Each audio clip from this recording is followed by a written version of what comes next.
স্নেহ, জেগে থাকে ঘুম পাড়ানি গান। বাবা মায়ের হাত ধরে হাঁটি হাঁটি পা পা করে এভাবেই সন্তান বড় হয়।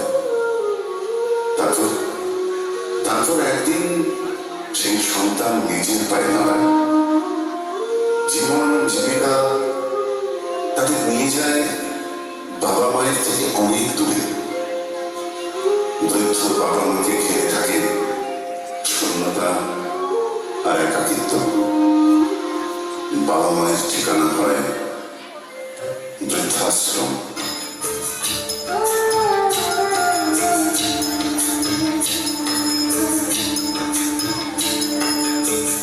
ছেলে আমার মস্ত মানুষ, মস্ত অফিসার, মস্ত ফ্ল্যাটে জায়গা দেখাতে পারো পার। ছেলে আমার মস্ত মানুষ, মস্ত অফিসার, মস্ত ফ্ল্যাটে জায়গা দেখাতে পারো পার। নানা রকম জিনিস আর আসবাব দামি দামি, সবচেয়ে কম দামি ছিলাম একমাত্র আমি। সে আমার প্রতি অগাধ সংগ্রাম, আমার ঠিকানা তাই বৃদ্ধাশ্রম। আমার ব্যবহারের সেই আলমারি আয়না, ওসব নাকি বেশ পুরোনো ফ্ল্যাটে রাখা যায় না। আমার ব্যবহারের সেই আলমারি আয়না, ওসব নাকি বেশ পুরোনো ফ্ল্যাটে রাখা যায় না। ওর বাবার ছবি ঘড়ি ছড়ি দিবে হলো তাড়াতাড়ি, ছেড়ে দিল কাকে খেলো পোষা পুরো ময়না। স্বামী স্ত্রী আর অ্যালসেশিয়ার জায়গা বড়ই কম, আমার ঠিকানা তাই বৃদ্ধাশ্রম। নিজে হাতে ভাত খেতে পারতো না খোকা, না থাকলে দেখি করি পোকা।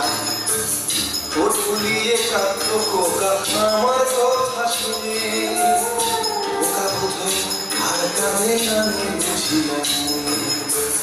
ছোটবেলায় স্বপ্ন দেখে উঠতো খোকা কেঁদে, দুহাত দিয়ে বুকের কাছে রেখে দিতাম বেঁধে।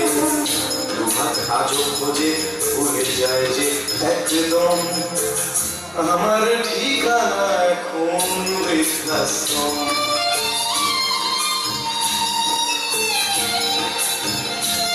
খোকারও হয়েছে ছেলে 2 বছর হলো, মাত্র বছর 25 ঠাকুর মুক্ত। 100 বছর বাঁচতে চাই এখন আমার সাথ, 25 বছর পরে খোকার হবে 59। আশ্রমের এই ঘরটা ছোট, জায়গা অনেক বেশি, খোকা আমি দুজনেতে থাকবো পাশাপাশি। সেই দিনটার স্বপ্ন দেখি ভীষণ রকম, মুখোমুখি আমি খোকার বৃদ্ধাশ্রম। মুখোমুখি আমি খোকার বৃদ্ধাশ্রম, মুখোমুখি আমি খোকার